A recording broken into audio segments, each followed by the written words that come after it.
Bien, mesdames et messieurs, bonjour.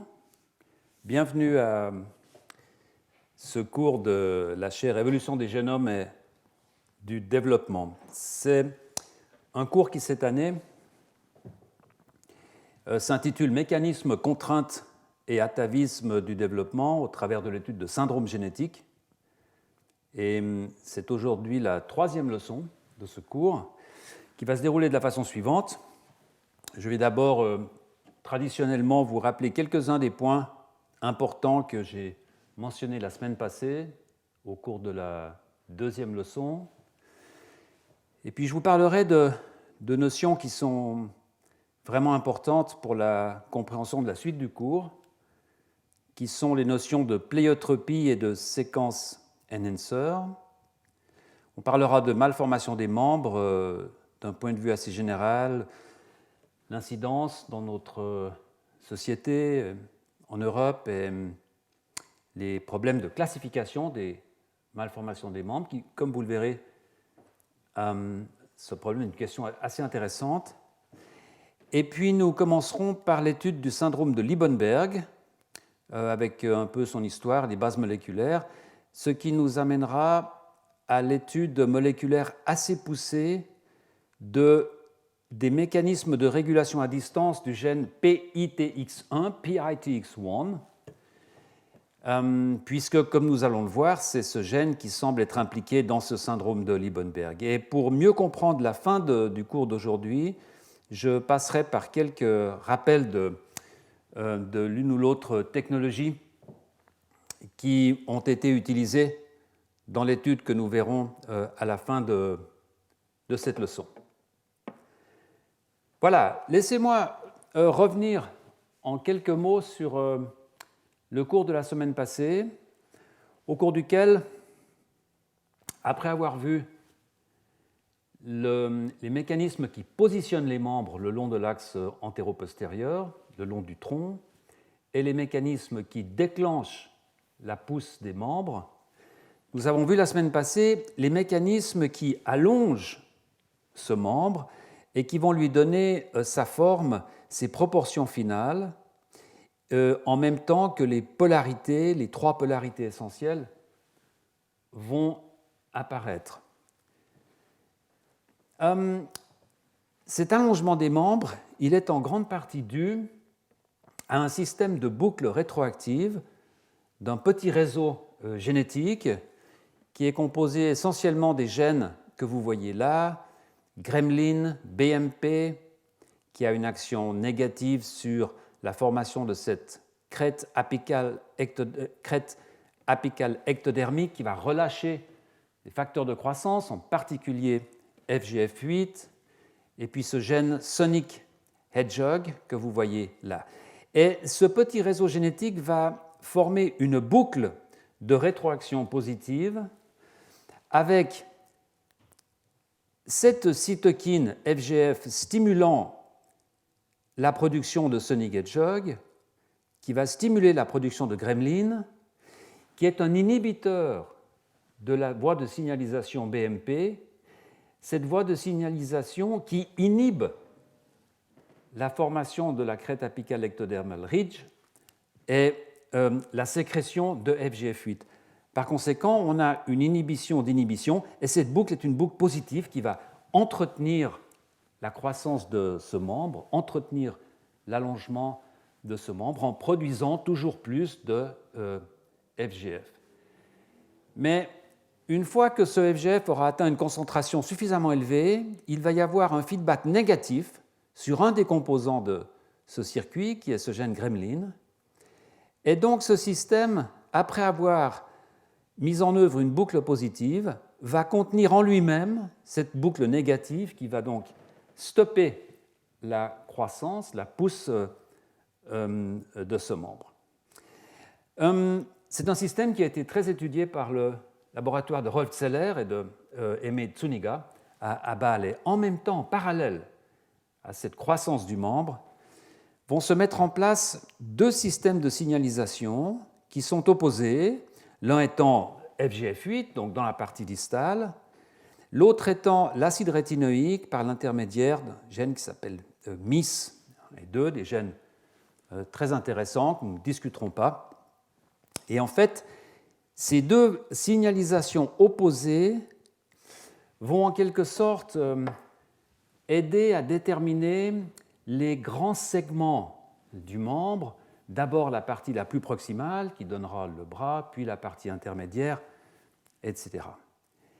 Et cette information va en fait être traduite, mise en œuvre, une fois de plus, par l'activation de séries de gènes OX différents dans la partie la plus proximale des gènes OX qui appartiennent au groupe 9 et 10, dans la partie intermédiaire des gènes OX qui sont membres du groupe 11 et dans la partie la plus distale, qui donnera plus tard les mains et les pieds, les autopodes, des gènes du groupe numéro 13. Et je vous montrais la semaine passée l'effet que l'on obtient lorsque l'on inactive entièrement ces gènes du groupe 13, ces gènes OX du groupe 13. Dans ce cas-là, on perd en fait les parties les plus distales. Et lorsque l'on enlève entièrement la fonction de ces gènes du groupe 11, on va perdre pratiquement intégralement la partie médiane, le zeugopode, donc l'équivalent du radius et du cubitus dans le membre antérieur. Alors pendant que tout cela se passe, eh bien, l'axe antéro-postérieur se met également en place avec comme maître d'œuvre ce gène Sonic Hedgehog dont je vous parlais la semaine passée, qui est un gène qui produit une protéine signalisante. Et vous voyez que ce gène est exprimé et fonctionne dans la partie la plus postérieure du bourgeon de membre qui se développe. Cette protéine va être produite à cet endroit, va diffuser à l'intérieur du membre avec des concentrations un peu différentes. Et je vous montrais la semaine passée toute une série d'expériences qui ont conduit à la conclusion qu'effectivement ce gène était vraiment le gène indispensable pour établir la polarité des membres, à savoir le fait d'avoir le pouce en haut dans la partie antérieure et le petit doigt en bas dans la partie postérieure.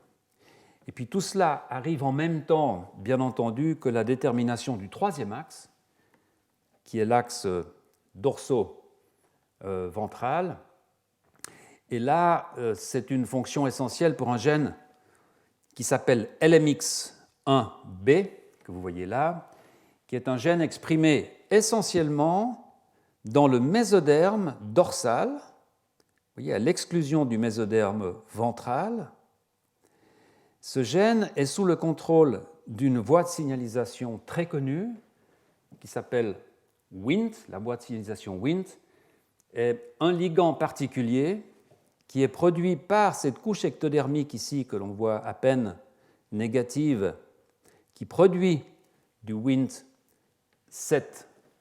Wnt7A, et qui va donc activer ce gène LMX1B. Et je vous montrais également la semaine passée ces images absolument remarquables d'un membre de souris dans lequel la fonction de ce gène LMX1B a été enlevée. Et vous voyez que ces souris, en fait, ont des membres qui ont deux faces ventrales, qui n'ont pas de face dorsale à leurs extrémités, et qui donc présentent des deux côtés des coussinets. Ce sont des doubles ventraux. Et puis finalement, je vous ai parlé d'une différence qui est absolument critique d'un point de vue évolutif, bien entendu, qui est la différence qui existe entre les membres antérieurs et les membres postérieurs. Et là encore, on mesure bien l'antagonisme qui existe entre, d'une part, les nécessités d'adaptation très fortes, mais différentes, des deux types de membres aux conditions de l'environnement, et bien entendu aux fonctionnalités qui sont requises pour survivre dans cet environnement. Pensez à des animaux qui se déplaceraient dans un milieu aérien ou un milieu aquatique. Mais d'autre part, l'obligation de construire ces adaptations sur un plan de base, dont je vous ai parlé les deux leçons suivantes, un plan de base de construction du membre qui, lui, est extrêmement rigide. et qui est fixé par les histoires ontogénétiques, développementales et phylogénétiques, évolutives du fœtus qui porte ses membres. Et cela, évidemment, complexifie beaucoup le problème. On essaye d'adapter le mieux possible, mais contraint par un plan de base qui doit absolument être respecté. Et un des acteurs très importants dans ce contexte est le gène PITX1, gène sur lequel je vais revenir abondamment pendant tout ce cours, dont l'inactivation dans les années 90 conduit à une série de petites malformations des membres postérieurs chez la souris, qui toutes rappellent en quelque sorte la structure d'un membre antérieur.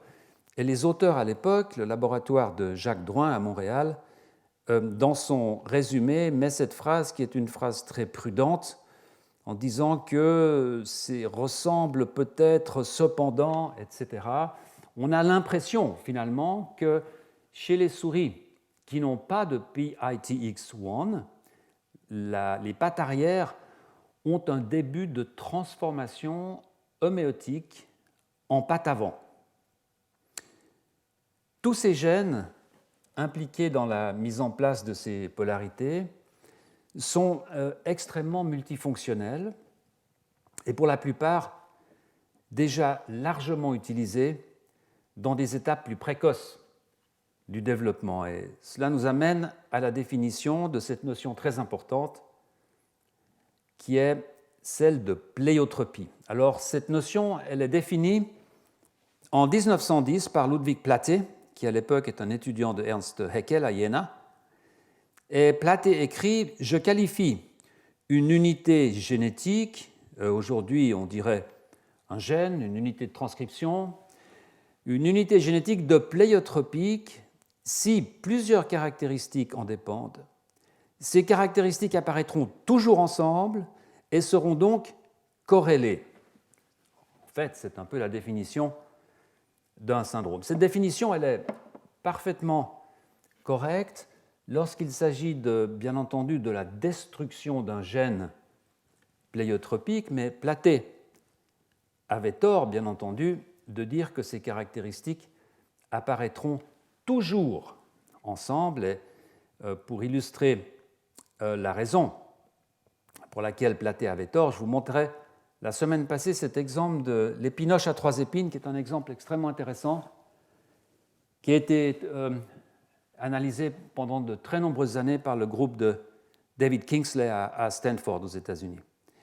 Et en fait, vous voyez ces deux épinoches, c'est l'espèce des épinoches à 3 épines, et il existe une variation intraspécifique d'une épinoche. Ce n'est pas une espèce différente, c'est une variation au sein de la même espèce, à laquelle il manque ces 3 épines ventrales. Ces épines sont des appendices similaires à des nageoires, par exemple. Le gène PITX1 chez l'épinoche est également pléiotropique, dans le sens où il fonctionne dans le thymus, dans les nageoires, dans les organes sensoriels, dans les fosses olfactives, etc. Mais cette épinoche sans épines est parfaitement viable uniquement parce que le gène est toujours fonctionnel. Simplement, il lui manque une seule de ces séquences enhancer, celle qui fonctionne dans les structures qui vont donner les épines. Et on voit ici, en fait, où se trouve le problème dans la définition de Platé. Si l'on inactive ce gène PITX1, effectivement, on va avoir une corrélation entre toutes ces spécificités, on aura une réponse extrêmement pléiotropique. Néanmoins, si l'on inactive uniquement cette séquence enhancer-là, on aura une réponse qui sera spécifique à ces 3 épines, qui sera donc très peu pléiotropique.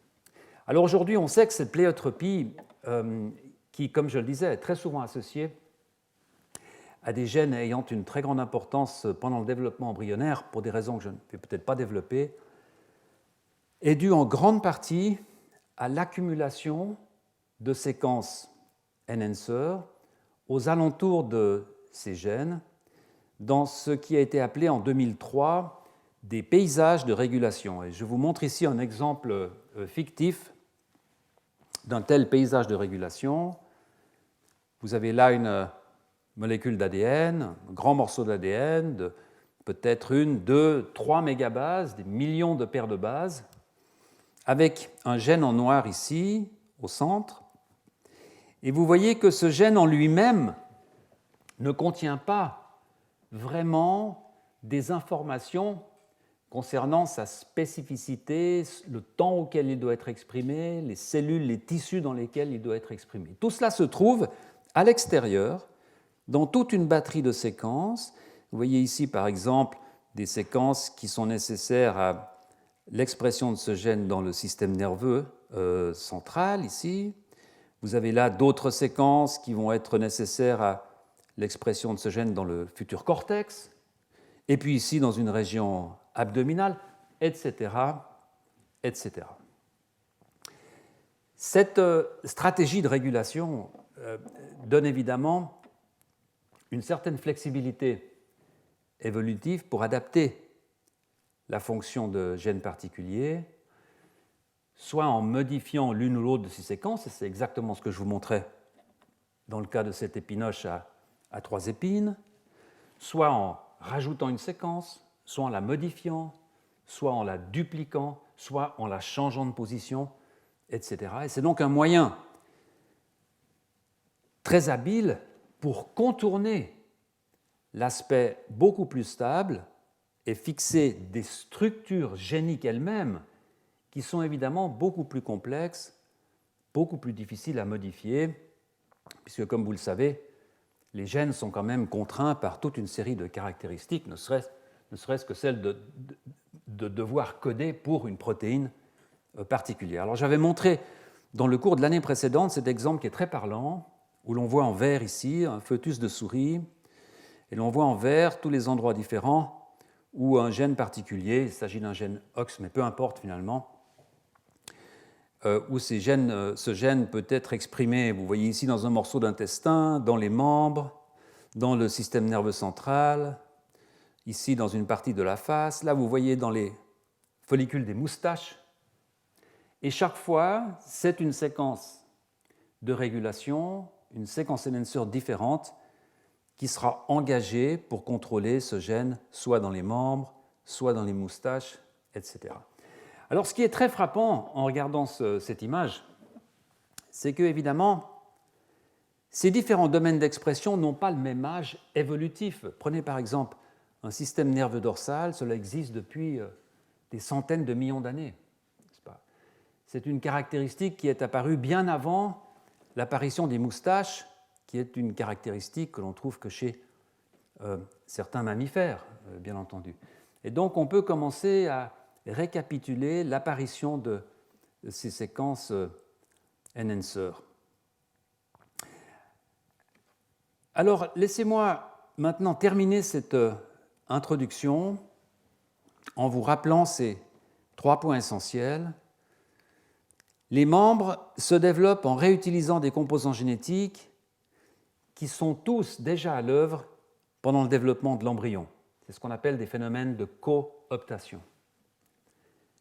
Ces facteurs de transcription, ces voies de signalisation sont des protéines qui ont des fonctions différentes, sont par conséquent multifonctionnelles, et des mutations structurelles induisent souvent des effets largement pléiotropiques. Par structurel, je veux dire des mutations qui touchent à la structure du gène. Si vous faites une mutation dans un récepteur de la voie de signalisation Wnt, vous ne pourrez pas produire un embryon viable. Dès lors, beaucoup de mutations qui affectent ces composants génétiques, qui sont détectés et transmis chez les humains, donc qui sont viables, sont des mutations de régulation, qui n'affectent qu'une partie des fonctionnalités de ces composants génétiques. Et c'est évidemment en cela que les malformations, certaines malformations congénitales, souvent nous renseignent sur des mécanismes très importants. Et donc, dans la suite de ce cours, je vais traiter de quelques exemples qui illustrent ce principe et qui touche aux différents aspects du développement des membres, à savoir, premièrement, la différence entre les membres antérieurs et postérieurs, que nous avons discuté en introduction, par la discussion d'un syndrome qui s'appelle le syndrome de Liebenberg. Et puis nous discuterons ensuite de la polarité antéro-postérieure, de syndromes produisant des oligosyndactylies, des synostoses radio-ulnaires, ou toute une série de polydactylies. Et puis nous finirons ce cours en discutant de mutations, d'un groupe de mutations très intéressantes qui affectent la polarité proximodistale du membre, qui sont les dysplasies mésoméliques que l'on trouve en 2q31. Laissez-moi tout d'abord faire quelques considérations, les dernières, assez générales, sur l'importance sociétale de ces malformations des membres, ainsi que sur leur classification. Et pour cela, j'ai considéré une étude faite en 2013 par une équipe hollandaise. Il faut savoir que le système de santé des Pays-Bas est un système extrêmement précis, avec des registres extrêmement bien tenus depuis de très très nombreuses années. Et c'est une étude donc qui se déroule sur 30 ans. Donc pendant 30 ans, une surveillance de toute la partie nord des Pays-Bas pour examiner la fréquence, l'incidence des malformations des membres. Et vous voyez que le résultat est que ces auteurs relèvent une prévalence de 21,1 cas sur 10 000 naissances. 30 ans, c'est un temps suffisamment long pour avoir un résultat robuste. Donc cela fait à peu près 2 naissances sur 1000, donc un enfant sur 500, un cas sur 500 naissances, qui présente dans le nord des Pays-Bas une malformation d'une sorte ou d'une autre qui touche le membre. Pas forcément que le membre, mais qui implique une malformation des membres. Cette étude, en fait, confirme des résultats qui avaient été obtenus sur des périodes plus courtes, sur une surveillance plus courte, soit en Finlande, 13 cas sur 10 000, donc 1,3 cas sur 1000, donc un tout petit peu moins, ou en Écosse, un tout petit peu plus. Mais ce qui fait qu'en gros, en fait, ce chiffre-là reflète une distribution que l'on va retrouver à peu près partout, en tout cas en Europe, dans les conditions de vie qui sont les nôtres. Alors cela peut sembler beaucoup, cela peut sembler peu. Je vous rappelle qu'en 2019, le territoire national a enregistré 553 000 naissances en France, donc à peu près 1500 naissances d'enfants qui montraient un problème de fabrication du membre, donc à peu près 4 naissances par jour. Donc c'est tout de même un chiffre relativement élevé, et depuis ce matin, il y a donc 4 enfants qui sont nés sur le territoire national qui présentent des malformations des membres. Alors évidemment, ces problèmes peuvent être de sévérité très différentes, et toutes ces malformations se doivent d'être classées. Elles sont classées par des systèmes variés qui sont bien entendu nécessaires à la fois pour l'enregistrement de ces patients, pour la qualification de leurs problèmes, pour décider de traitements éventuels, d'interventions éventuelles, aussi pour comparer entre des pays, entre des régions. Et je vous montre ici un système de classement. Il n'est pas vraiment nécessaire de rentrer en détail dans cette table, mais qui est le système utilisé par ce groupe hollandais, qui est un système compatible au niveau européen, qui s'appelle EURECAT, donc un système qui permet les comparaisons, mais qui ne prend en compte vraiment que, ou principalement, les données cliniques. Et en fait, si vous rentrez un peu en détail dans ce tableau, vous verrez la difficulté actuelle à trouver des moyens de classification qui prennent en compte l'ensemble des paramètres qui sont en jeu. Car en effet, on peut classer ces malformations avec des critères et des logiques extrêmement différents, comme c'est par exemple le cas de classification phylogénétique, de classification des animaux. Prenez par exemple des animaux qui ont des épines sur le dos. Si on décide de classer des animaux qui ont des épines sur le dos, eh bien nous allons classer dans le même groupe des hérissons, des porcs-épics d'Amérique ou des tenrecs de Madagascar. Et en fait, ces animaux, d'un point de vue phylogénétique, n'ont rien à voir les uns avec les autres. Et pourtant, le critère épines sur le dos est un critère qui est parfaitement valable, bien sûr, et qui même, je dirais, est plus palpable qu'un critère, par exemple, de séquence d'ADN. Ces questions liées aux critères de classification du vivant, que ce soit des animaux ou des malformations, étaient déjà soulevées en 1942 par Jorge Luis Borges. Je ne résiste pas au plaisir de vous montrer cette fameuse classification que lui met à l'intérieur de cette taxonomie, cette encyclopédie chinoise qui serait découverte par un certain docteur Franz Kuhn. C'est bien entendu un livre qui s'appelle Le langage analytique de John Wilkins, qui est publié en 1942.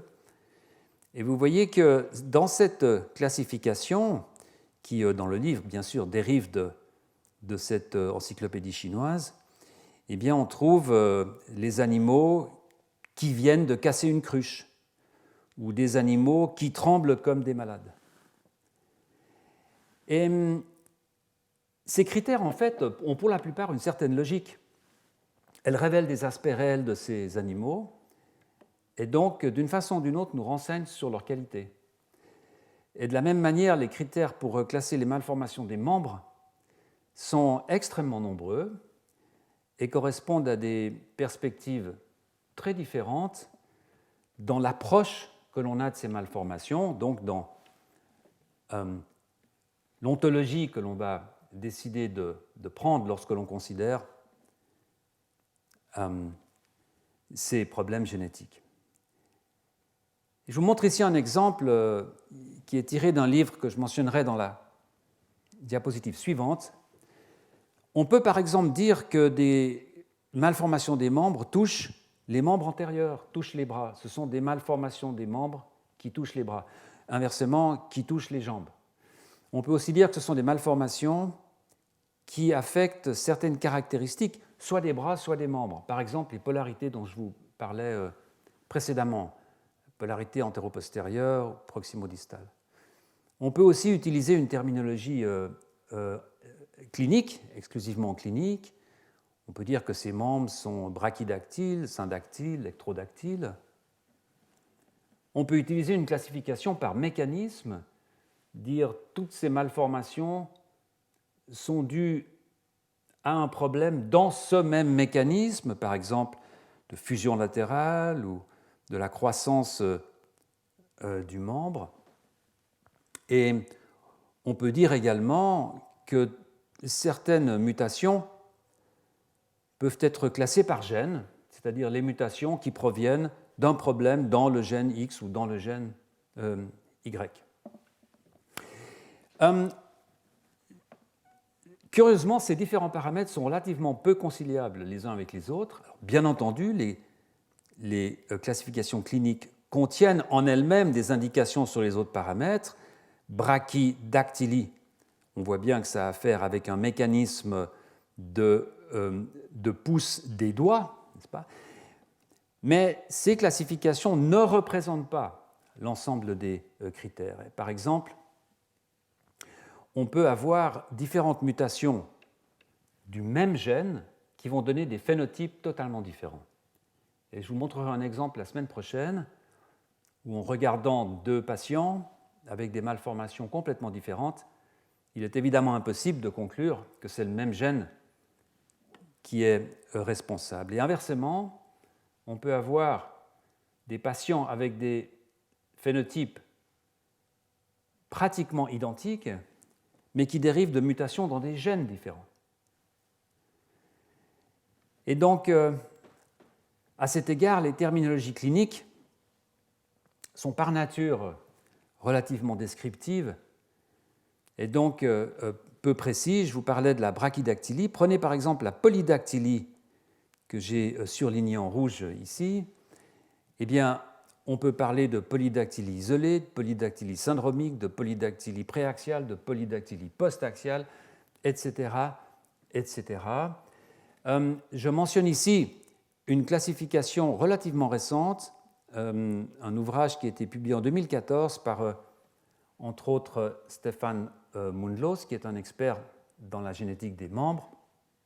Et au cas où certains d'entre vous aimeraient vraiment des informations supplémentaires, c'est un ouvrage que je peux recommander. Cette classification, en fait, elle propose des entrées multiples, elle discute de ces problèmes de comment classifier ces malformations dans un contexte fonctionnel. Et par exemple, des anomalies de réduction du membre entier, des anomalies de réduction partielle des membres. Et le point commun à tous les cas de figure que nous allons discuter jusqu'à la fin de ce cours, c'est qu'ils ne font justement pour l'instant l'objet d'aucune classification commune, bien que partageant tous une même caractéristique qui en fait s'approche plutôt d'une classification par gène que l'on voit ici. Si l'on considère une approche génique de la classification des membres, on pourrait déjà faire une première division en deux avec des mutations qui toucheraient la structure des gènes et des mutations qui toucheraient la régulation de certains gènes. Et les mutations dont je vais vous parler maintenant, les syndromes génétiques que je vais discuter jusqu'à la fin de ce cours, font en fait tous partie de cette catégorie, qui sont donc des mutations qui ne touchent pas du tout à la structure du gène, mais qui en affectent la régulation. Voilà, alors ces mutations, elles sont souvent d'une grande complexité. Elles commencent à être mises à jour depuis, je dirais, 5 à 6 ans. Et donc, dans la suite de ce cours, je vais en traiter essentiellement 4. La première étant ce syndrome de Liebenberg, qui affecte donc la différence entre les membres antérieurs et les membres postérieurs. Alors, ce syndrome, il apparaît non pas sous ce nom, mais il apparaît en 1973 par un certain F. Liebenberg, qui va publier cette étude dans un journal médical d'Afrique du Sud. Et cette publication parle d'une famille sud-africaine qui est affectée sur 5 générations.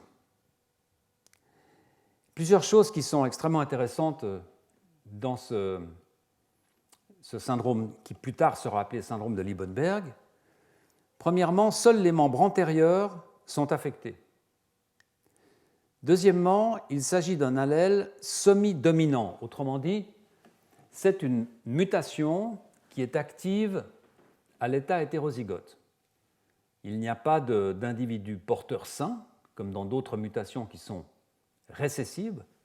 Là, il suffit qu'un seul des 2 chromosomes soit affecté pour développer le syndrome. Ensuite, plusieurs familles additionnelles seront décrites après cette publication initiale. Et c'est en 2012 que le laboratoire de Stefan Mundlos pourra caractériser la nature des altérations génomiques de ces 3 familles distinctes parmi les familles montrant ce syndrome de Liebenberg. Et de façon intéressante, la cartographie de ces mutations, faite par des méthodes assez standards, révèle que ces 3 familles ont un problème sur le chromosome 5 à proximité du gène PITX1, donc de ce gène que dont nous avons parlé déjà amplement chez la souris au moment où nous discutions de la différence entre les membres antérieurs et les membres postérieurs.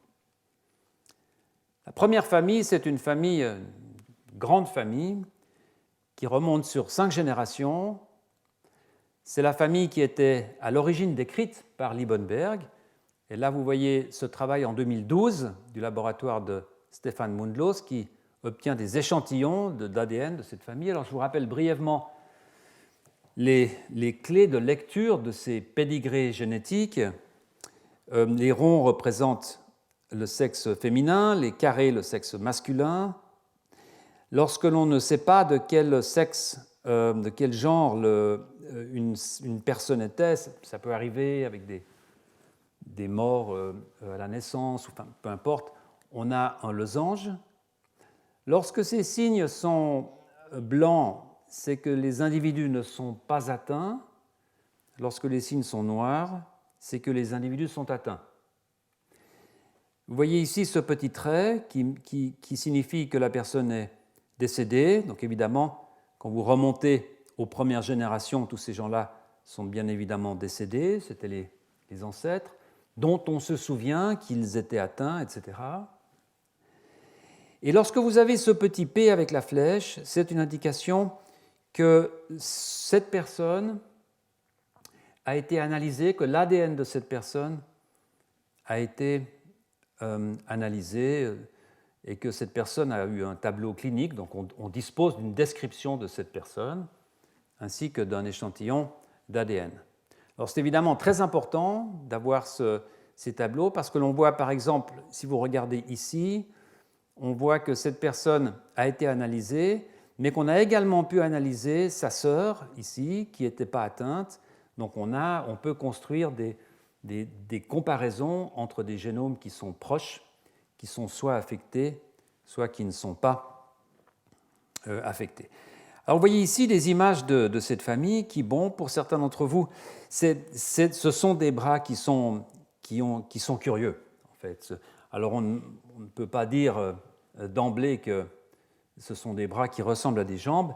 Lorsque l'on regarde cette deuxième famille ici, qui sera analysée plus tard par le groupe de Stefan Mundlos, cette troisième famille ici, qui est faite, comme vous le voyez là, de 2 jumelles homozygotes, alors qu'aucun des parents n'est porteur, donc c'est une mutation spontanée qui s'est passée à l'origine de ces 2 jumelles monozygotes. Vous voyez encore une fois ces bras qui sont très longs, qui ont une structure tout de même assez curieuse et qui, à plusieurs égards, ressemblent en quelque sorte à des jambes. Alors, ce n'est pas absolument évident lorsque l'on regarde de l'extérieur, mais beaucoup de détails anatomiques, morphologiques,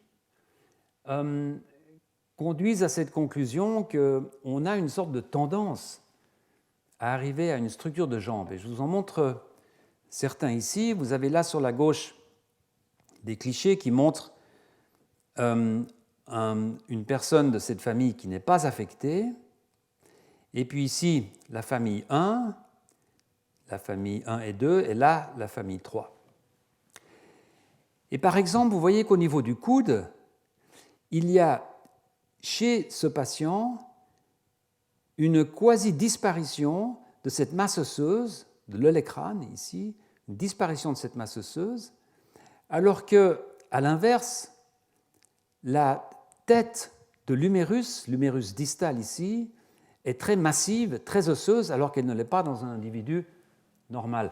On a une sorte d'inversion de masse osseuse avec ici, normalement, l'olecrâne qui disparaît, réduction de la masse, augmentation de la masse dans la tête, dans l'humérus distal, qui est en fait assez caractéristique d'un fémur, d'une articulation du genou plutôt que d'une articulation du coude. On voit également une fusion d'une sorte de pseudo-rotule ici, qui évidemment n'a strictement rien à voir dans la partie distale de l'humérus, qu'on ne devrait pas trouver là. Et puis finalement, dans la famille numéro 3, on voit une fois de plus l'absence de l'olécrane et une fusion d'os carpiens qui produisent en fusionnant un os qui ressemble étrangement au calcanéum, qui est un os de la cheville. Donc on a au niveau du poignet un os qui apparaît, qui ressemble à un os que l'on trouve normalement dans la cheville. Et donc les auteurs, en se basant sur cette description, concluent à une transformation du bras en jambe. Vous le voyez ici dans l'entête de ces résultats, arm to leg transformation in Liebenberg syndrome. C'est évidemment une conclusion qui est très forte, qui est moins nuancée de celle que je vous donnais la semaine passée, qui venait du laboratoire de Jacques Drouin, qui avait étudié ce qui se passe chez la souris lorsque l'on enlève la fonction du gène PITX1. Alors vous vous souvenez que ce gène était désigné la semaine passée comme l'un des gènes absolument essentiels pour induire la différence entre les bras et les jambes. C'est un gène qui est exprimé fortement dans le bourgeon des membres postérieurs et qui n'est pas exprimé dans le bourgeon des membres antérieurs. Ces mutations, comme je vous le disais il y a quelques minutes, sont cartographiées à côté dans le paysage de régulation du gène PITX1, pour lequel on s'attendait lors à observer un gain de fonction dans le bourgeon du membre antérieur. Effectivement, si le gène PITX1 normalement n'est exprimé que dans les bourgeons des membres postérieurs, dans les jambes, dans les pattes arrière, et que l'on observe que les bras, les pattes avant, ont un semblant de transformation en pattes arrière, on peut faire l'hypothèse que d'une façon ou d'une autre, ce gène PITX1 doit être maintenant exprimé dans le bourgeon des membres antérieurs. Et c'est donc en 2012, dans cette étude, que ce laboratoire va analyser l'ADN de plusieurs patients et qu'ils vont être capables d'identifier la nature de l'anomalie chromosomique qui donne lieu à ce phénotype. Et en fait, ils s'aperçoivent qu'il y a deux types de remaniements chromosomiques que l'on trouve dans ces trois familles différentes. Dans les deux premières familles, la famille 1 et la famille 2, ils s'aperçoivent qu'en fait, il y a une délétion que vous voyez ici illustrée avec ce morceau gris dans la famille 1 ici, dans la famille 2, une délétion qui est très similaire, peut-être légèrement plus petite. Alors que dans la famille 3, on a affaire à une translocation chromosomique avec ici un morceau du chromosome 5 qui va être collé à un morceau du chromosome 18. Je vais revenir à cela dans quelques minutes. Et vous voyez que dans ces deux premières familles, ces délétions en fait ne concernent pas le gène PITX1 qui se trouve ici. En fait, cette délétion, donc cette perte, c'est une perte d'ADN, un morceau d'ADN qui est perdu, qui a disparu. On voit que cette perte de l'ADN ne concerne pas le gène PITX1. En fait, c'est une perte qui concerne un autre gène qui s'appelle H2AFY. C'est un gène qui code pour une protéine impliquée dans la formation de la chromatine, dont on a peine à voir la relation avec le phénotype de ces familles. Je reviendrai là-dessus dans une minute. Dans la famille 3, on voit également que le point de cassure de cette translocation, ici, cette petite flèche, est tout de même assez éloigné du gène PITX1, à 224 kilobases, et par conséquent, il est peu probable que ce soit une action directe sur ce gène PITX1. Néanmoins, il s'agit d'une translocation balancée, c'est-à-dire que l'un dans l'autre, le patient ne perd rien. Il a maintenant un chromosome qui est un mélange de chromosome 5 et de chromosome 18, et puis de l'autre côté, il a un mélange de chromosome 18 avec un mélange de chromosome 5, et par conséquent, ce gène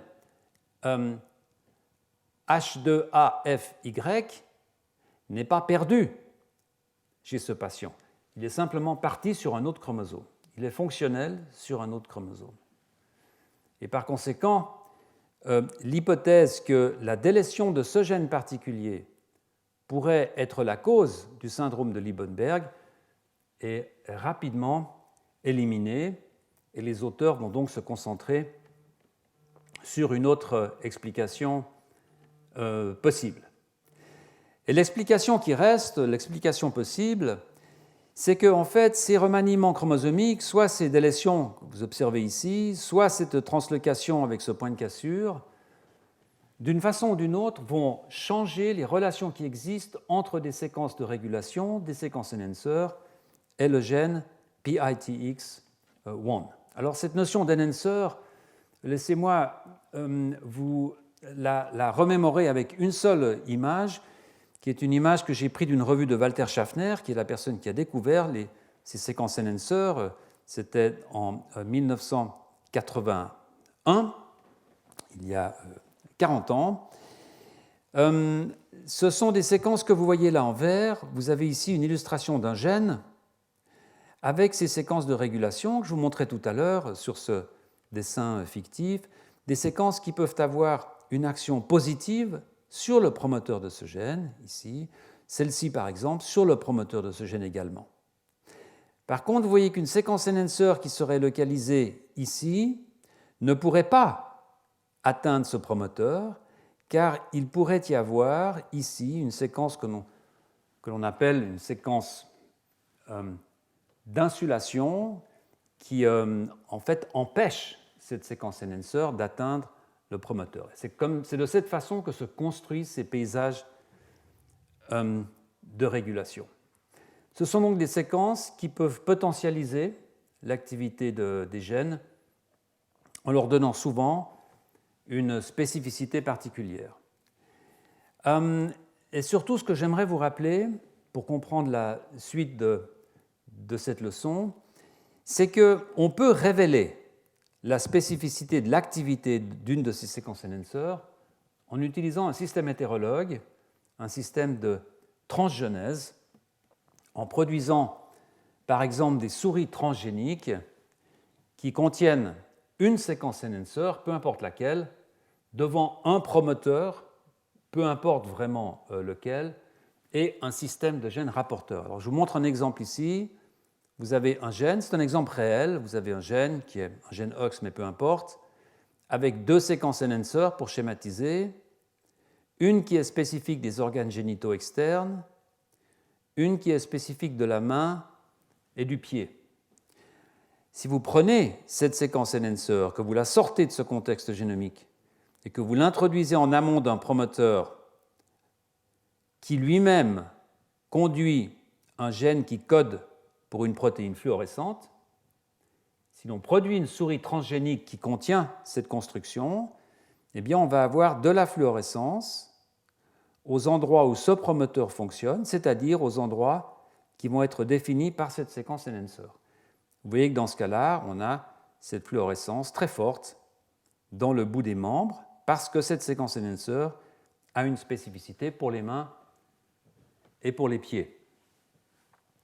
Inversement, si vous prenez cette séquence enhancer ici et que vous faites la même manipulation, cette fois en mettant par exemple une coloration bleue, eh bien vous allez voir que seuls les organes génitaux externes ici, qui se développent, vont être positifs, alors que les mains et les pieds ne le seront pas.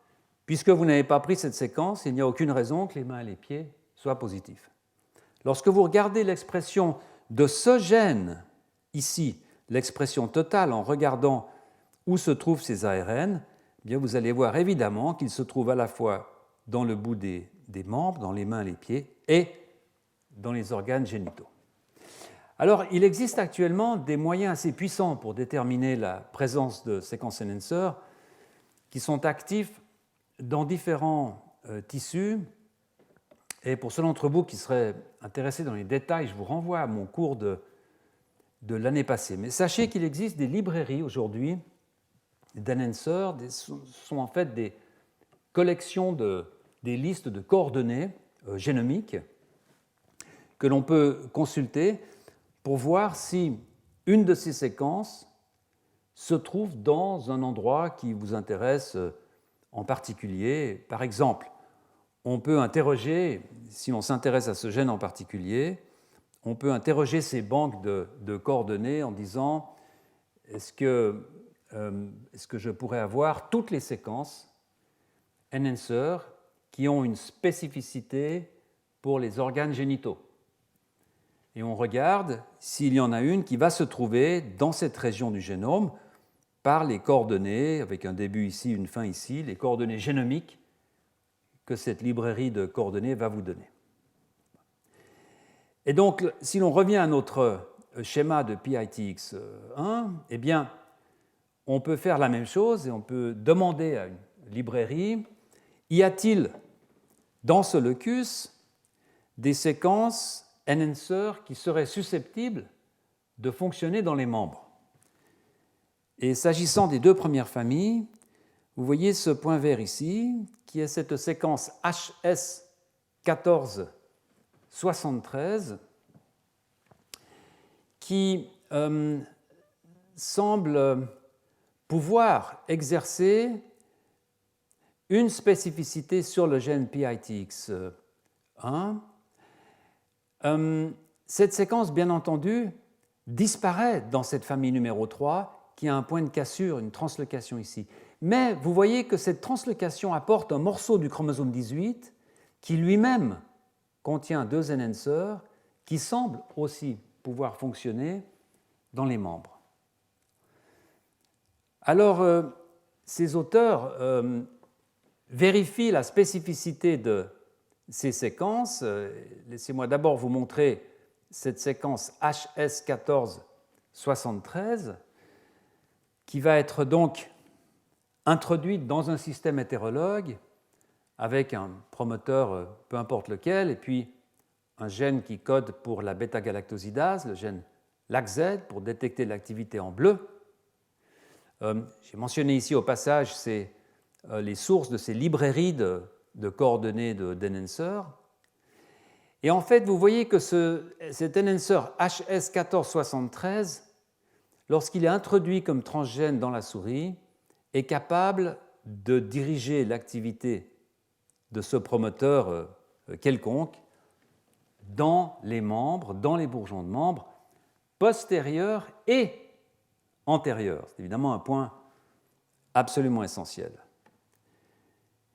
Et par conséquent, les deux délétions que l'on observe, à la fois dans la famille 1 et cette plus petite délétion dans la famille 2, permettent, c'est l'hypothèse que font les auteurs suite à ce résultat, permettrait de mettre en contact cette séquence enhancer avec le gène PITX1 dans les membres antérieurs, contact qui ne serait pas possible en présence de ce gène H2A-FY ou de ce morceau d'ADN qui contient ce gène H2A-FY.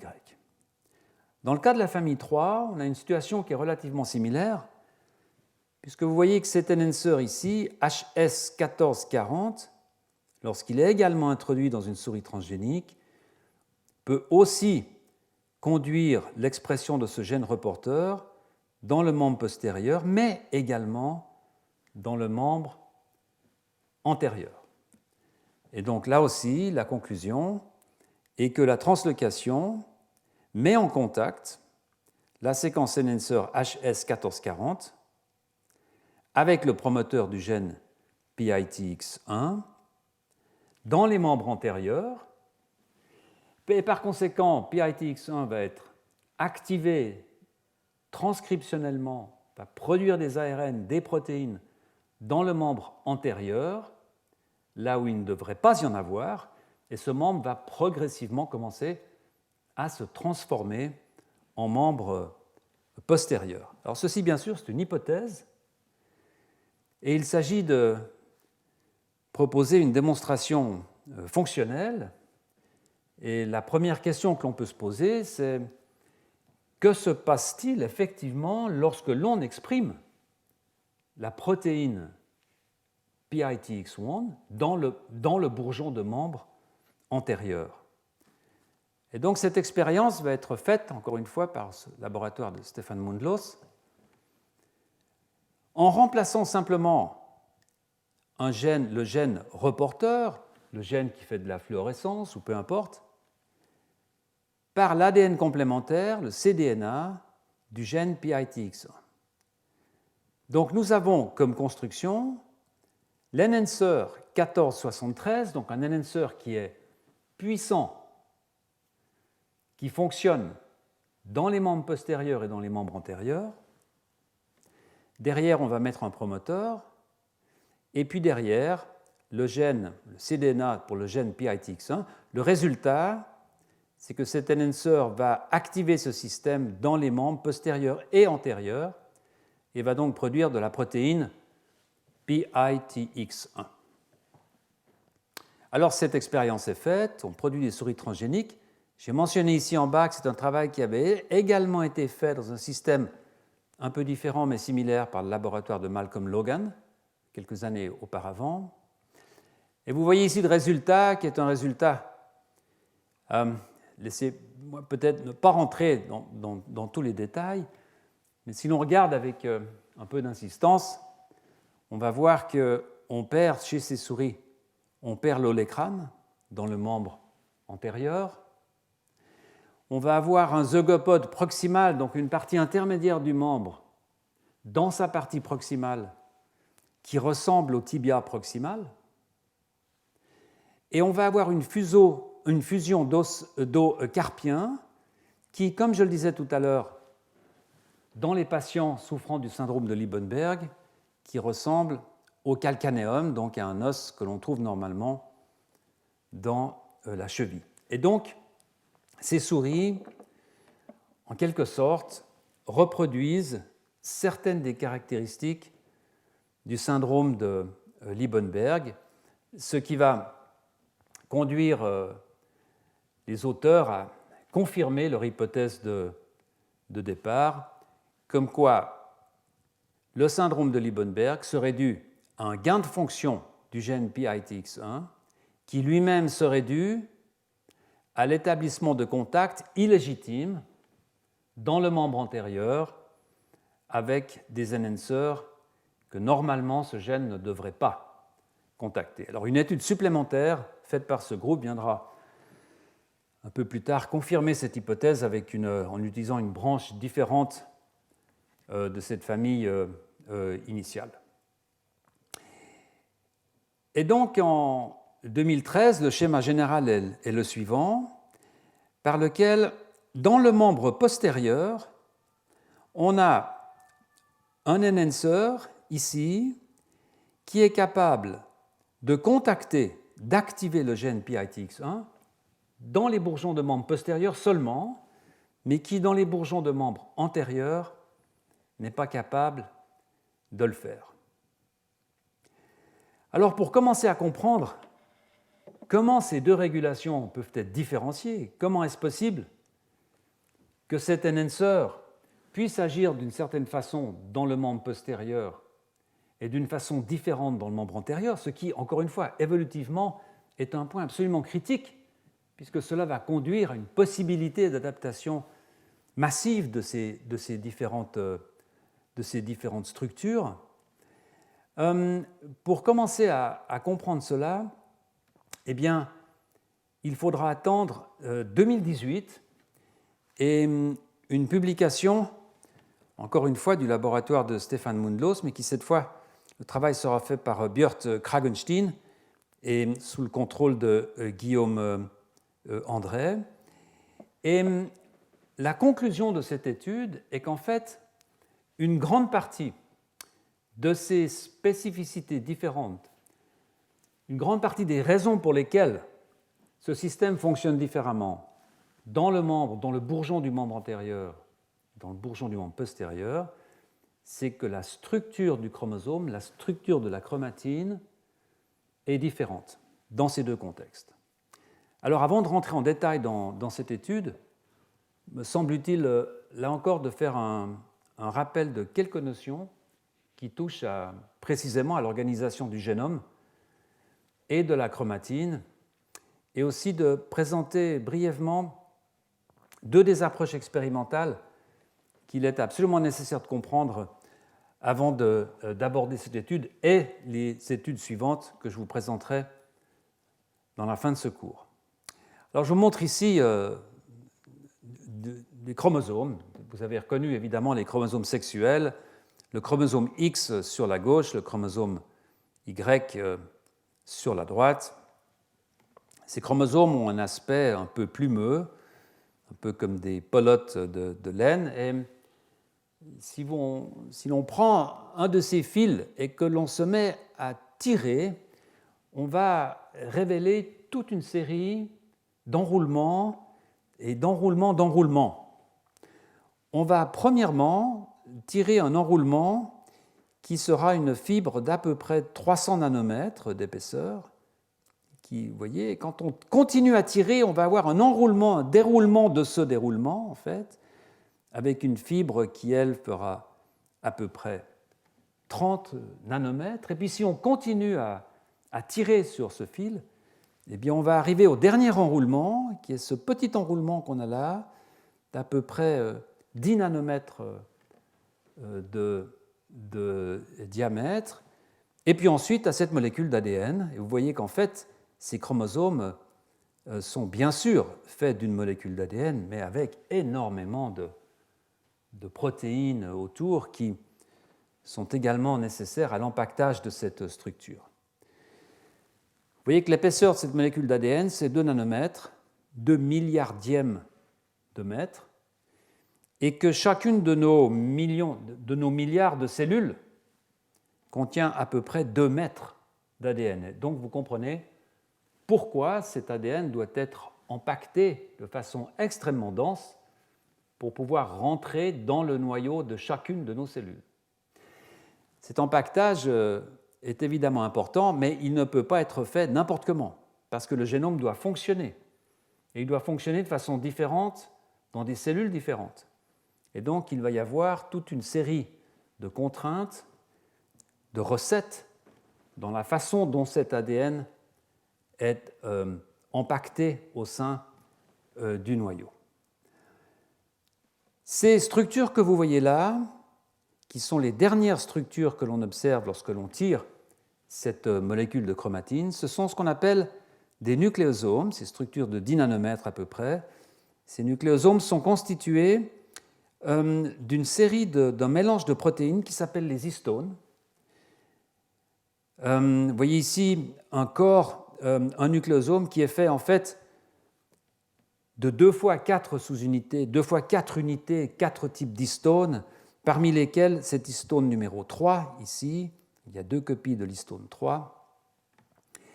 Et ces nucléosomes, en fait, je m'y arrête quelques minutes parce qu'ils ont des fonctions importantes, en plus de cette fonction d'empaquetage, qui vont de pair avec des modifications post-traductionnelles de ces protéines histones qui forment ces nucléosomes. Je vous montre ici un exemple que j'avais déjà discuté dans un cours précédent de cette histone H3 avec une partie de la protéine que vous voyez là, avec ces acides aminés qui sont symbolisés par des lettres. Et on voit que beaucoup de ces acides aminés peuvent être modifiés de façon post-traductionnelle. Une fois que la protéine est faite, il y a des enzymes qui peuvent reconnaître certaines parties de cette protéine et aller modifier certains de ces résidus. Je vous montre ici un exemple particulier qui nous sera utile pour ce que je vais dire tout à l'heure. Vous voyez que cette lysine, symbolisée par un K, cette lysine en position 27, eh bien, lorsque un groupement acétyl est rajouté à cette lysine, on a ici acétylation de la lysine 27 de l'histone H3, de la protéine H3, eh bien, les nucléosomes qui sont modifiés de cette façon, généralement, sont présents dans des régions de la chromatine qui sont actives, dans des régions où les gènes fonctionnent, dans des régions où les séquences de régulation fonctionnent, où il y a de l'activité, où le génome travaille. Et inversement, lorsque ce même résidu, lysine, ici, ce même acide aminé, au lieu d'être acétylé, est triméthylé, c'est-à-dire qu'il a 3 groupes méthyl qui ont été rajoutés, eh bien, cela indique plutôt une chromatine inactive.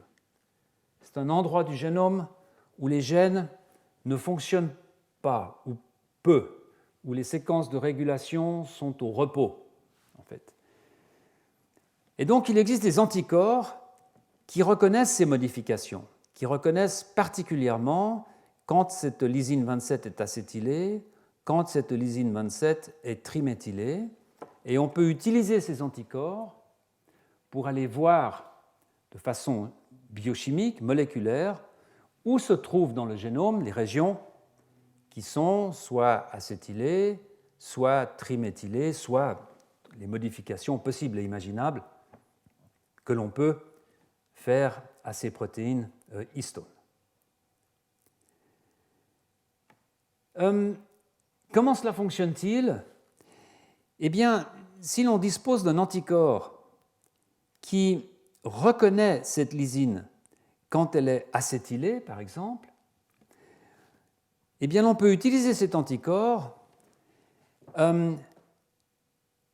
pour rentrer dans la cellule, reconnaître ces régions qui sont acétylées, et puis on va introduire un traitement chimique qui va solidifier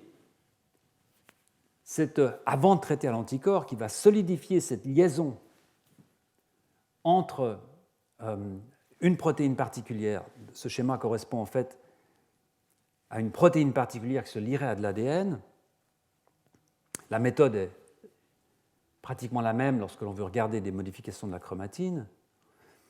On va ensuite fragmenter l'ADN, donc on va se retrouver avec toute une collection de petits morceaux, certains morceaux d'ADN étant liés à cette protéine qui nous intéresse, et puis on va aller immunoprécipiter avec l'anticorps spécifique qui, le cas échéant, peut être fixé sur un support, une bille ou peu importe. Et donc on va pouvoir isoler tous les petits segments d'ADN qui ont été liés ou qui étaient modifiés sur leur chromatine par une modification particulière qui peut être reconnue par l'anticorps. Donc on va avoir une librairie de petits fragments d'ADN que l'on va pouvoir séquencer, que l'on va pouvoir aligner sur le génome et donc avoir une visualisation directe sur le génome des endroits où une protéine était liée ou les endroits où des modifications de la chromatine se sont passées, ont été induites par les enzymes correspondantes. Je vous montre ici le résultat qui est peut-être plus clair en fait que la description que je viens d'en faire.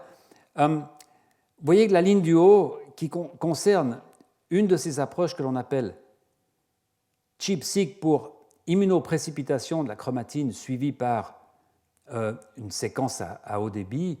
Et lorsqu'il s'agit d'aller chercher les endroits où se lie une protéine particulière, eh bien évidemment, on va finir avec des pics. Donc ici, vous avez le chromosome, l'ADN, et puis chaque fois que vous avez un pic, ça veut dire un nombre de reads de séquences, un nombre de séquences que vous avez séquencées dans votre culot, et qui reflète en fait la position de liaison d'une protéine particulière, ici, ici, ici, ici.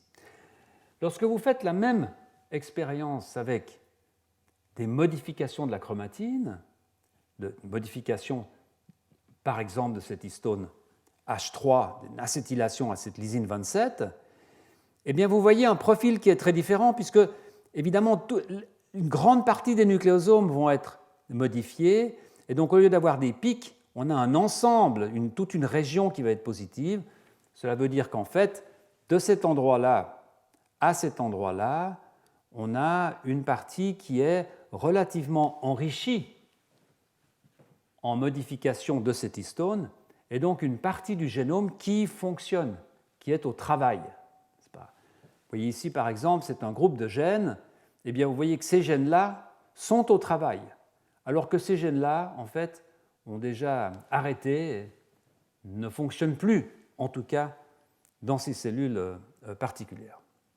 Et c'est là une approche expérimentale que l'on va rencontrer dans l'étude de cette publication sur la régulation de PITX1 et qu'il est donc important de comprendre. Et puis la deuxième approche utilisée, et là encore c'est une sorte de déclinaison de technologies qui sont toutes basées sur la mise au point d'un protocole de départ qui consiste à essayer de visualiser les contacts établis entre différentes régions de la chromatine, ou du moins la probabilité que deux régions de la chromatine, dans un noyau, à un moment donné, soient à proximité l'un de l'autre, soient presque à distance de contact l'un de l'autre. Et la façon dont cette technologie fonctionne est la façon suivante.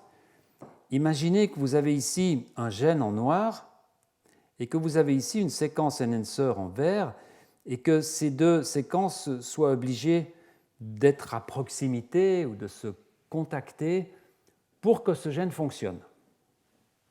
Eh bien, ce que l'on peut faire, c'est fixer ces contacts, comme on le fait dans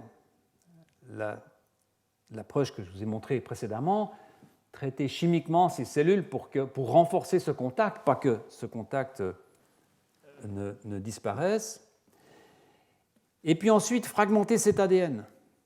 Alors tous ces petits morceaux vont flotter, etc.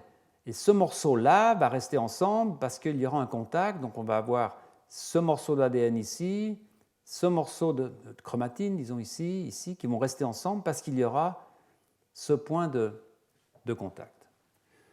Ensuite, on peut recoller ces morceaux en mettant refaire une ligation de l'ADN, donc en mettant une sorte de colle.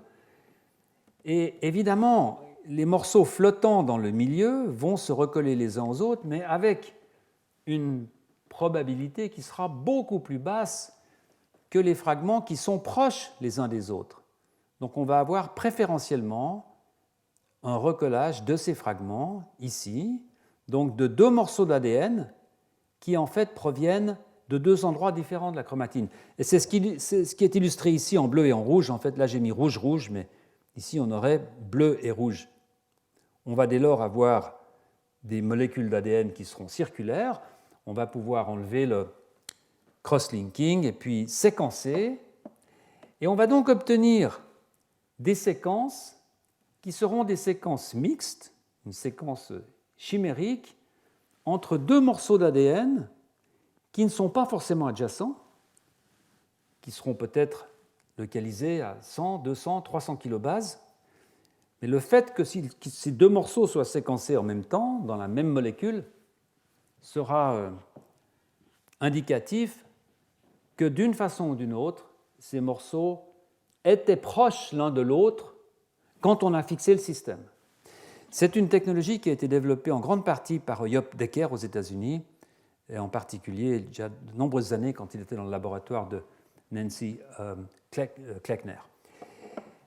On peut dès lors avoir ces séquences, mapper ces séquences, cartographier ces séquences sur le génome humain, le génome de la souris, selon, et l'on obtient des profils qui ressemblent à ces pyramides, avec ces petits carrés qui sont un peu ce qu'on appelle des bins, qui sont des carrés dont on peut évidemment modifier la taille en fonction de la profondeur de la séquence, etc. Mais ce que cela indique, c'est que quand ces carrés sont foncés, par exemple celui-ci, eh bien cela indique qu'il y a beaucoup de lectures de séquences mixtes entre cette partie-là et cette partie-là. D'accord ? Donc vous voyez par exemple que ce petit triangle ici est un triangle dans lequel il y a passablement de contacts. Il y a des contacts très forts entre cette partie-là, cette séquence d'ADN ici, et cette séquence d'ADN ici. Par contre, vous voyez que cette séquence-là a relativement peu de contacts avec cette séquence-là. D'accord ?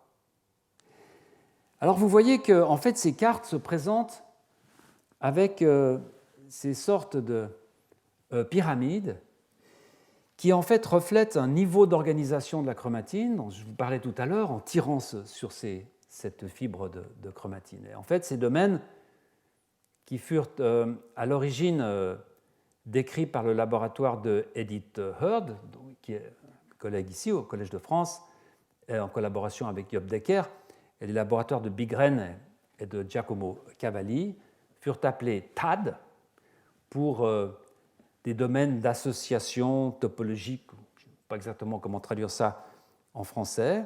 Ce sont des domaines dans lesquels la probabilité d'avoir des contacts de la chromatine sont plus élevées qu'ailleurs. Par exemple, la probabilité d'avoir un contact entre cette séquence d'ADN et celle-ci, eh bien vous voyez qu'elle est pratiquement nulle. Il n'y a ici aucun signal, aucune séquence.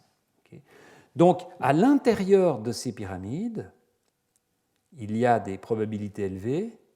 Entre ces pyramides, il semble qu'il y a peu de probabilités de contact. Et je vous montre en dessous une expérience, peu importe laquelle, faite par Chase Bolt dans mon laboratoire de l'EPFL à Lausanne, où l'on voit l'allure de ces domaines topologiques avec ces pyramides. Ici, on a à peu près 200-300 kilobases d'ADN. Vous voyez qu'il y a énormément d'interactions à l'intérieur de ce fragment de chromatine. Il y en a aussi beaucoup ici, mais il y en a peu entre les deux. Par contre, vous voyez ce point très fort ici, qui correspond à un contact entre ce point-là et ce point-là, qui est une sorte probablement de grande boucle entre des domaines, ce qu'on appelle un loop. Pareillement ici, vous voyez ce point de contact très fort. Donc il y a un certain nombre de frontières entre ces TAD, vous voyez ici, des points qui semblent empêcher en fait les contacts entre ces différents segments d'ADN.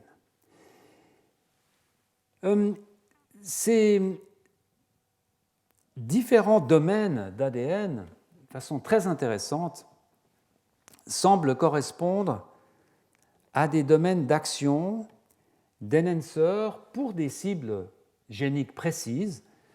C'est en fait pratiquement la définition d'un de ces paysages de régulation dont je vous parlais au début de ce cours. Et lorsque l'on regarde ce schéma ici, on peut essayer de le transformer en modèle spatial en voyant ici ce premier TAD, donc ce domaine de chromatine, vous voyez, qui correspondrait à cette pyramide, ce domaine de chromatine à l'intérieur duquel il pourrait y avoir un ou deux gènes qui tous seraient co-régulés peut-être par des enhancers communs, alors que dans ce TAD, on aurait un autre paysage de régulation avec d'autres gènes, avec d'autres séquences enhancers, et puis un troisième ici, etc., etc. Donc, on peut rentrer plus à fond dans l'analyse de ces domaines, dans l'analyse de ces analyses par 3C, 4C, 5C. Dans le cas particulier que je vous montrais ici, c'est ce qu'on appelle un capture high-C, donc c'est dans le cas où toutes les séquences du génome, ou un certain nombre de séquences définies pour un endroit du génome, on analyse le contact de toutes ces séquences avec toutes les séquences, et c'est pour ça qu'on obtient ce genre de profil de pyramide.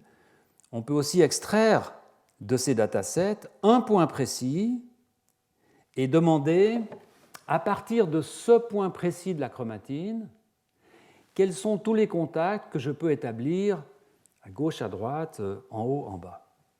Et c'est là que nous retombons sur cette publication du laboratoire de Stéphane Mundlos et de Guillaume André, avec ce locus PITX1 ici, avec ce gène H2AFY ici, dont on a parlé, ce gène qui, souvenez-vous, est délété dans les deux premières familles qui présentent le syndrome de Liebenberg.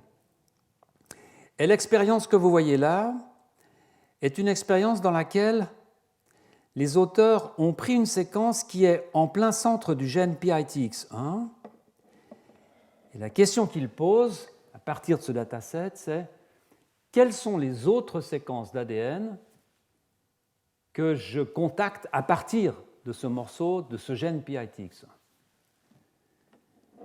Et vous voyez que, de façon peut-être pas inattendue, alors évidemment, on a des contacts à proximité de ce point de départ, puisqu'évidemment, la probabilité de se religuer, de se recontacter avec les voisins est très forte.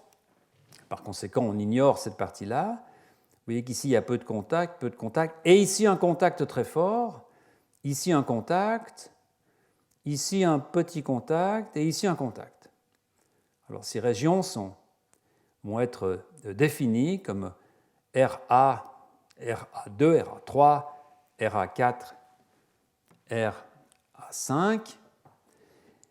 Vous voyez en dessous, ici, alors cela veut dire en fait que ce gène PITX1, dans l'espace, contacte, disons, à une fréquence, à une probabilité d'être proche, de contacter cette séquence particulière qui est élevée, ainsi que cette séquence qui est au-dessus de la moyenne. Dans la ligne du bas ici, vous voyez cette acétylation de la lysine 27, c'est-à-dire sur les mêmes cellules, population de cellules identiques, on va demander quelles sont les séquences actives. Il s'agit du membre postérieur, bien entendu. D'accord. Donc, quelles sont les séquences actives de tout ce paysage de régulation dans les cellules du bourgeon du membre postérieur? Évidemment, PITX1 est actif, vous voyez cette acétylation ici, puisque le gène fonctionne, et je vous disais tout à l'heure que cette acétylation de la lysine 27 est un indicateur du fonctionnement du génome. Vous voyez également que cette séquence-là fonctionne, il y a un pic, cette séquence n'est pas évidente, et un pic ici sérieux sur cette séquence RA5. Alors cette séquence RA5, eh bien, vous voyez en haut, c'est en fait la même séquence que ce tenseur HS1473 dont je vous parlais tout à l'heure, qui est très actif en système transgénique, qui est très actif à la fois dans les membres postérieurs et dans les membres antérieurs.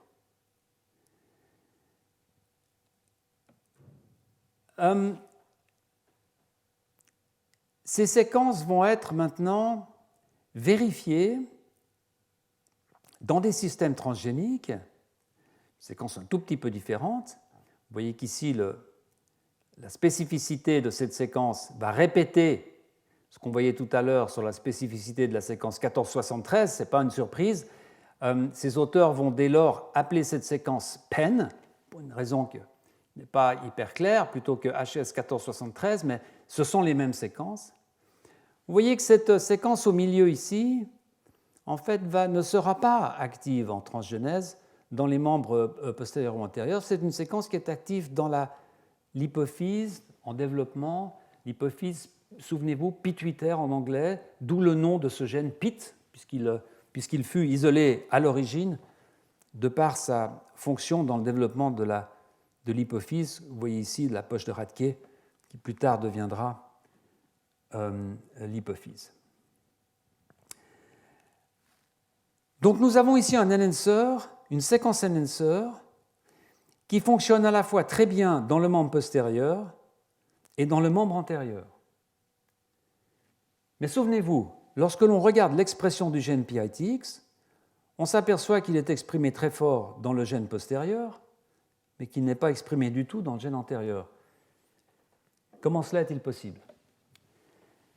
Alors les auteurs font l'hypothèse que peut-être est-ce lié à un aspect structurel du promoteur de PITX1. Peut-être y a-t-il quelque chose dans la structure ici du promoteur de ce gène qui fait qu'il peut reconnaître cette influence de cet enhancer dans le contexte postérieur, mais pas dans le contexte intérieur. Et pour analyser ça un peu plus en détail, ces auteurs décident d'utiliser un piège à enhancer pour voir en fait ce qui se passe lorsque l'on va introduire à proximité du gène PITX1 ou à proximité de cet enhancer PEN deux promoteurs qui sont parfaitement identiques, des constructions qui sont rigoureusement identiques, c'est la même en fait, qui contiennent un promoteur relativement banal et un gène rapporteur. Et les auteurs vont donc insérer cette construction à proximité du gène PITX1 et insérer cette construction à proximité de l'enhancer PEN. C'est ce qu'on appelle des sensors, donc des constructions qui sont capables d'intégrer en quelque sorte les influences de régulation que l'on va avoir à droite et à gauche. Et lorsque ce sensor est intégré à proximité de l'enhancer PEN, eh bien, il ne repêche plus l'activité dans l'hypophyse, n'est-ce pas? Vous voyez que ça a disparu, qui vient de cet enhancer PIT, là, mais il est exprimé très fortement dans les membres antérieurs et dans les membres postérieurs. Alors que quand exactement le même transgène est exprimé à proximité du promoteur du gène PITX1, eh bien vous voyez qu'il répond dans la partie postérieure, dans la partie de l'hypophyse, mais pas dans le bourgeon du membre antérieur. Alors à ce moment-là, pour essayer de comprendre quels sont les mécanismes qui vont distribuer ces régulations de façon différente, selon que l'on se trouve dans cette partie du paysage de régulation ou dans cette partie du paysage de régulation, eh bien, ces auteurs vont passer à une approche qui sera une approche génétique, en produisant ce que l'on appelle une série allélique, en faisant des modifications génétiques de ce paysage de régulation. Et c'est avec cette approche génétique que nous commencerons la leçon numéro 4 mardi prochain. Je vous remercie.